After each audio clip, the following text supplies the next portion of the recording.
Hi everyone, for tonight's Nightcap and Review, I'm having an adult beverage, and tonight I'll be discussing The Pucking Wrong Date by C.R. Jane. I did get this at Wild and Windy last year, and while I do have this beautiful edition, I did read the version off of KU. Of course, I'm giving my honest opinion. These are the highlights and the content warnings. And my rating for this book is a 4.5, so what's it about? So this book is about Walker, who during a hockey game gets called out by a heckler, something he's used to and can usually ignore, but this time he decides to look, and when his eyes connect with hers, he is gone. He doesn't know who this woman is, but he intends to find out and marry her because he knows in his heart this is the woman he's meant to spend his life with. What he doesn't know is that this woman is none other than Olivia Darling. On the outside, Olivia is a disgraced singer who is so out of control she had to be placed under a conservatorship by her mother and manager, but no one knows what she truly suffers behind closed doors when no one's around to help her. So one night she decides to sneak out for a night of freedom to a hockey game, but she never expected it to change her life in ways she never dared to hope.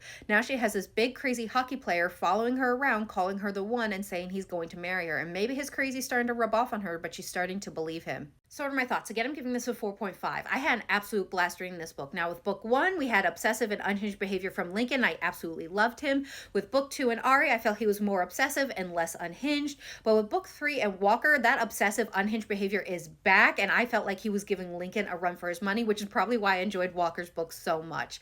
Now, something else I'm really enjoying about this series is the bromance that's going on between Lincoln, Walker, and Ari. Their little bromance or circle of trust is just the comedic relief I need when this book gets a little dark at times. And I love that their circle's growing, and I can't wait to read the next book on the next potential member.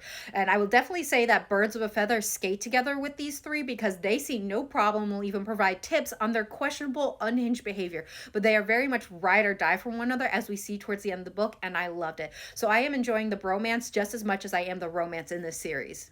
Now, when it comes to Olivia, our female main character, from the first page when her situation became apparent, my stomach was in literal knots. And as the story progressed, my heart was just breaking for her and her situation with her mother and manager, the ways that they were exploiting her and hurting her. But she was so strong and resilient. I just loved her as a character, which is why I also love the fact that when Walker saw somebody disrespecting her, he stood up for her like hard and called her mine. I was swooning so hard and cheering him on because Olivia just needed someone in her corner, and Walker was definitely that person. They were so cute together and had some great chemistry, and I loved all the ways Walker was willing to take care of Olivia and show her that she was worthy of whatever she wanted, including love, and he was going to help her get that, especially the love with him. They had such a great story, and I had a blast reading this book, and I can't wait to read the next one because that player is dubbed the hero, so I wonder how dark and unhinged a hero can be.